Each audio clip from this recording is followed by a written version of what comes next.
नमस्ते। आज हम जो कथा सुनने जा रहे हैं वो शिवाजी महाराज के गनीमी कावा यानी गुरिल्ला नीति और गुप्तचरों के कौशल का उत्तम उदाहरण है। मार्च 1660 में शाइस्ते खान पुणे में आया और लाल महल पर कब्जा करके बैठा।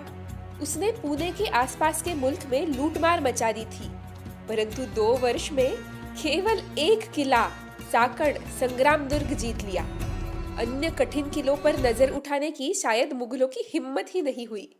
1-2 बार प्रयत्न किए, परंतु मराठाओं के तगड़े प्रतिकार से वे सारे प्रयत्न असफल हुए।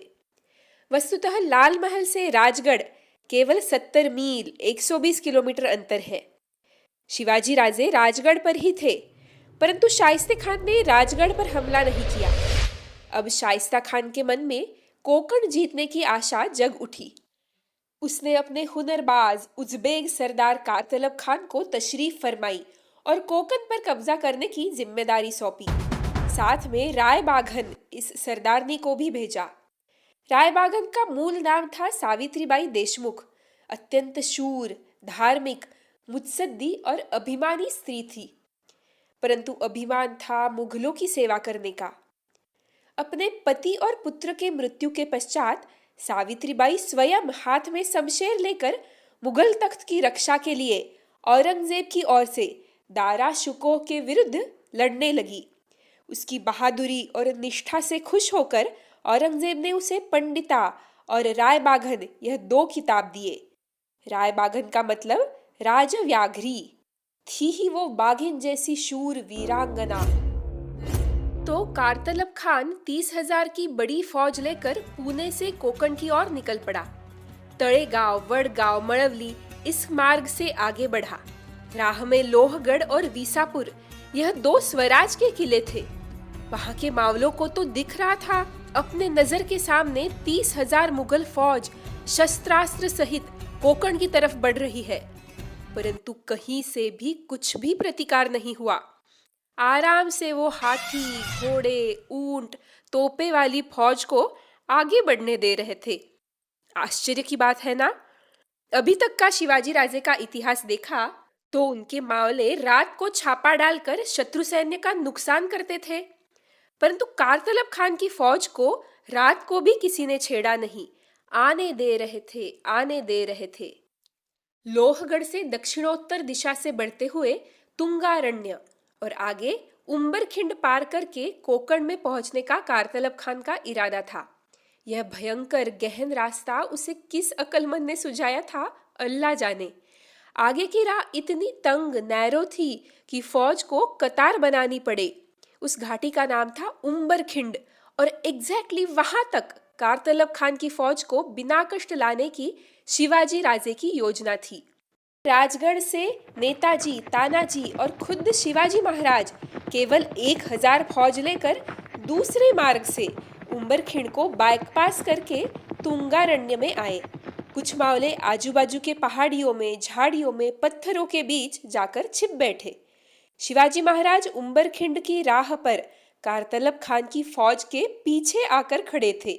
उन्होंने सीने पर फौलादी कवच धारण किया था, मस्तक पर फौलादी शिरस्त्राण था, हाथ में धनुष्य धारण किया था। दोनों बाजू से केवल सह्याद्री के ऊंचे ऊंचे शिखर और अत्यंत घना जंगल।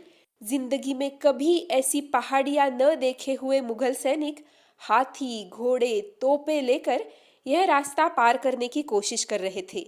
यहाँ जो अंबा नदी है वह तब सूख गई थी। फौज भूखी, प्यासी, थकी हुई थी। बड़े कष्ट से कैसे तो भी आगे बढ़ के कारतलब खान की फौज तुंगारण्य में आई। चहु और शांति छाई थी और अचानक से भयंकर आवाजें आने लगी। रणशिंग फूके जा रहे थे। खान की फौज भयभीत होकर इधर उधर देखने लगी।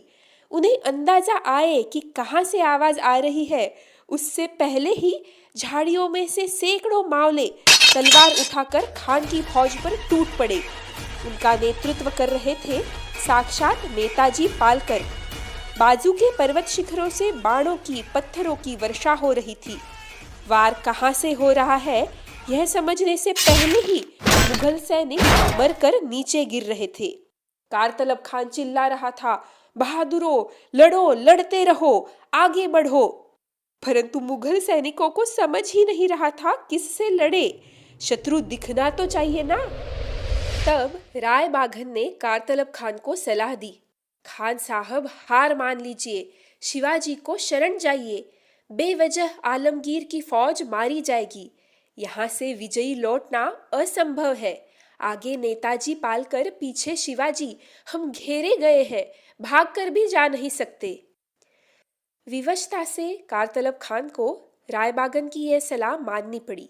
खान ने अपना वकील शिवाजी राजे के पास भेजा। शिवाजी राजे ने खान से बड़ी फिरौते की रकम वसूल की और मुगल फौज को वापस जाने की अनुमति दी। उस समय स्वराज को धन की अत्यंत आवश्यकता थी। प्रजा के लिए इस खजाने का उपयोग किया गया। दिनांक 2 फरवरी 1661 को उम्बरखिंड का यह प्रसिद्ध युद्ध हुआ, जिसमें मुगलों का अत्यंत दीन लज्जास्पद पराभव हुआ। इस युद्ध में प्रायः 50 मावलों का बलिदान हुआ। लगभग 1000 मुगल सैनिक मारे गए। इतनी अचूक रणनीति, जिसमें अपने कम से कम नुकसान के साथ शत्रु की ज्यादा से ज्यादा फौज परास्त की गई, ऐसी नीति आज तक कहीं दिखाई नहीं दी। इस विजय का विश्लेषण करें तो श्रेय जाता है शिवाजी महाराज के साथ हमेशा रुद्र समान खड़े इस सह्याद्री पर्वत को, शिखर, घाटी, घने जंगल। और अन्य महत्वपूर्ण बातें जो हम सीखे वो है भौगोलिक परिस्थिति का अचूक ज्ञान, गुप्तचरों का उत्कृष्ट कार्य, सैन्य का उत्तम नियोजन और समन्वय। धन्यवाद।